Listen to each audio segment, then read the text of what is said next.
বরাক উপত্যকা সহ বিভিন্ন এলাকার গুরুত্বপূর্ণ খবরের মধ্যে স্বাগতম। আজ হলো 4 মার্চ 19 ফাল্গুন বুধবার। আজকের প্রথম খবরটি হলো ইরানের সাথে ইসরায়েল এবং আমেরিকার উত্তেজনা পরিস্থিতির প্রেক্ষাপটে ভারত থেকে শান্তি ও আলোচনার বার্তা জানানো হয়েছে। ভারতের প্রধানমন্ত্রী নরেন্দ্র মোদী শান্তির বার্তা দিয়েছেন। মধ্যপ্রাচ্যর বর্তমান পরিস্থিতির উপর শান্তির বার্তা দিলেন ভারতের প্রধানমন্ত্রী নরেন্দ্র মোদী। তিনি গম্ভীর উদ্বেগ প্রকাশ করে দেশবাসীকে আশ্বস্ত প্রকাশ করে শান্তিপূর্ণভাবে আলোচনার আহ্বান জানান। তিনি জানিয়েছেন, উত্তেজনাপূর্ণ পরিস্থিতির মধ্যে শান্তিপূর্ণ আলোচনা এবং কূটনীতির মাধ্যমে সমাধান করা উচিত। ভারত সেই শান্তিপূর্ণ আলোচনার পথ সমর্থন করে বলে জানিয়েছেন প্রধানমন্ত্রী নরেন্দ্র মোদী। অস্থির অঞ্চলগুলিতে ভারতীয় নাগরিকদের নিরাপত্তা নিশ্চিত করে সব দেশের সঙ্গে যোগাযোগ চালিয়েছেন তিনি। দেশবাসীকে ভরসা ও বার্তা দিলেন তিনি। এর পরবর্তী খবরটি হলো, থামছে না ইরান ইসরায়েল যুদ্ধ। যুদ্ধের ঝাঁজ ভয়াবহ, থামছে না এই পরিস্থিতি। ইরানের রাজধানী তেহরানে ভয়ঙ্কর হামলা চালালো ইসরায়েল। একই সঙ্গে পরপর গোলাবর্ষণ। লেবানের রাজধানী বেইরুটেও ইহুদি সেনার পাল্টা জবাবে রয়েছে ইরানও। ইরানে আরও বড় সামরিক অভিযান চালানোর হুঁশিয়ারি মার্কিন প্রেসিডেন্ট ডোনাল্ড ট্রাম্পের।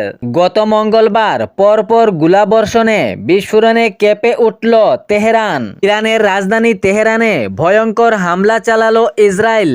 একই সঙ্গে পরপর গোলাবর্ষণ, বিস্ফোরণ। রাজ্যে বরাক উপত্যকার 13টি আসনের মধ্যে 8টি কেন্দ্রের নাম ঘোষণা করল কংগ্রেস। বরাকের 13টি আসনের মধ্যে 8টি কেন্দ্রের প্রার্থীর নাম ঘোষণা কংগ্রেসের। লক্ষ্মীপুর আসনে শান্তি কুমার সিংহ, উধারবন্দ আসনে অজিত সিং, বড়কলা আসনে কংগ্রেস প্রার্থী রয়েছেন ডক্টর অমিত কুমার কালওয়ার, শিলচর আসনে অভিজিৎ পাল, সুনাই আসন থেকে কংগ্রেস প্রার্থী আমিনুল হক লস্কর, করিমগঞ্জ উত্তর আসন থেকে জাকারিয়া আহমেদ, পাতারকান্দি আসনে কংগ্রেস প্রার্থী কার্তিক সেনা সিনহা এবং রামকৃষ্ণনগর আসনে রয়েছেন সুরুচি রায়। রাজ্যে 42টি বিধানসভা কেন্দ্রে প্রার্থীর নাম ঘোষণা করল কংগ্রেস।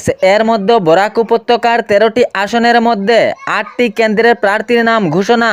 এর পরবর্তী খবরটি হলো, লাখ লাখ অরুণোদয় পাওয়া মহিলাদের জন্য একটি গুরুত্বপূর্ণ বার্তা এবং সঙ্গে সুখবরও রয়েছে। অসমের মুখ্যমন্ত্রী ডক্টর হিমন্ত বিশ্ব শর্মার ঘোষণা মতে আগামী 10 মার্চ পাবেন নিজ নিজ ব্যাংক অ্যাকাউন্টে 9,000 টাকা করে। যাহারা অরুণোদয় অন্তর্ভুক্ত রয়েছেন সেই মহিলারা পাবেন আগামী 10 মার্চ ব্যাংক অ্যাকাউন্টে 9,000 টাকা করে। তবে এর আগে আপনার ব্যাংক অ্যাকাউন্টে ঠিক রয়েছে কিনা তা অতি গুরুত্বপূর্ণ হয়ে পড়েছে। যদি ঠিক না থাকে তাহলে আপনি অরুণোদয় অন্তর্ভুক্ত থাকলেও আগামী 10 মার্চ আপনার ব্যাংক অ্যাকাউন্টে অরুণোদয়ের 9,000 টাকা আসবে না।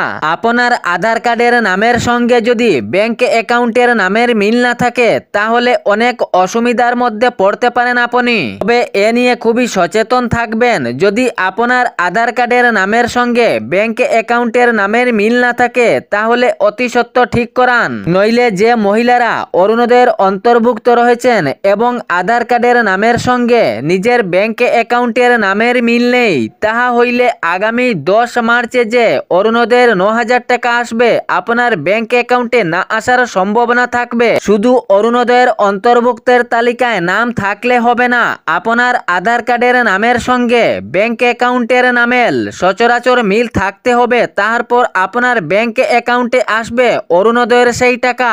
অরুণোদয় পাওয়া লাখ লাখ মহিলাদের জন্য এটি গুরুত্বপূর্ণ বার্তা। যদি আপনার আধার কার্ডের নামের সঙ্গে ব্যাংক অ্যাকাউন্টের নামের অমিল থাকে তাহলে অতি সত্বর ঠিক করান। নইলে পরবর্তীতে অনেক অসুবিধার মধ্যে পড়তে পারেন আপনি। আপনার অরুণোদয় তালিকায় নাম থাকলেও ব্যাংক অ্যাকাউন্টে সেই টাকা আসবে না।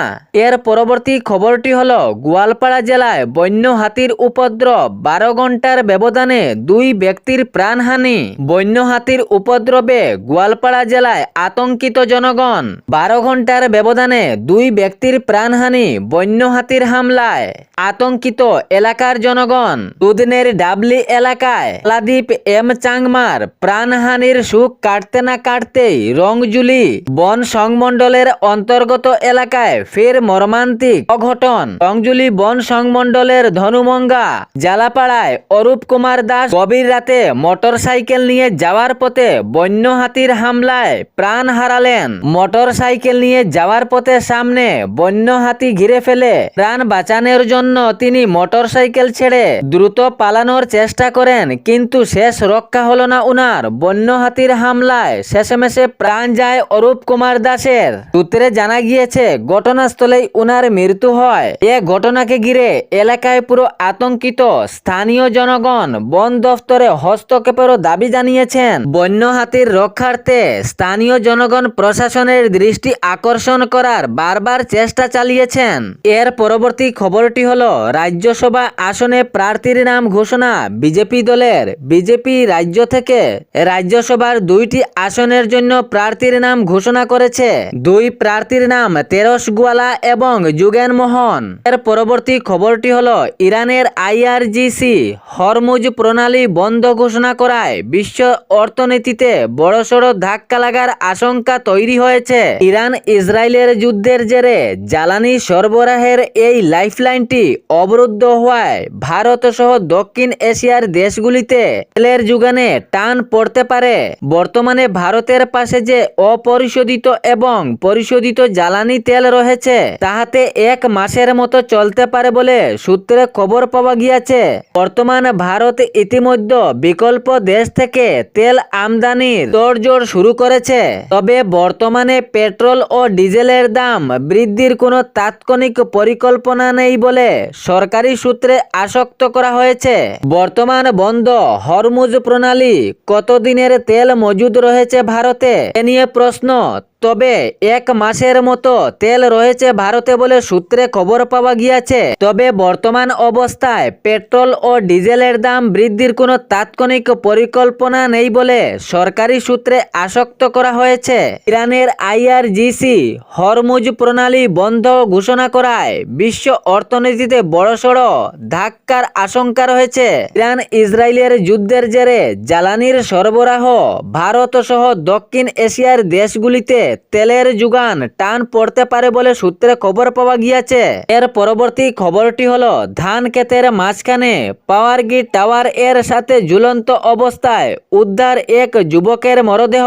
এই ঘটনাটি সুনাইয়ের নতুন কাঞ্চরপুর এলাকায় সংঘটিত হয়।